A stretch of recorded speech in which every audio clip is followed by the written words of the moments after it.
জুলাই যারা জীবন দিয়েছে তাদেরকে শহীদি মর্যাদা দান করেন আল্লাহ। জিয়া পরিবারে যারা মৃত্যুবরণ করেছে তাদেরকে শাহাদাতের তামান্না দান করেন আল্লাহ। বিএনপির জন্য যারা জীবন দিয়েছে তাদেরকে শাহাদাতের তামান্না দান করেন।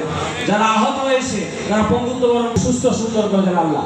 আল্লাহ আমাদেরকে এই দেশের জিয়া পরিবারের প্রত্যেকটি সদস্যকে বাংলাদেশের মানুষের খেদমত করার তৌফিক দান করেন। রব্বানা আতিনা ফিদ দুনিয়া হাসানা ওয়া ফিল আখিরাতি হাসানা ওয়া কিনা আযাবান নার বিরাহমাতিকা ইয়া আরহামার রাহিমিন।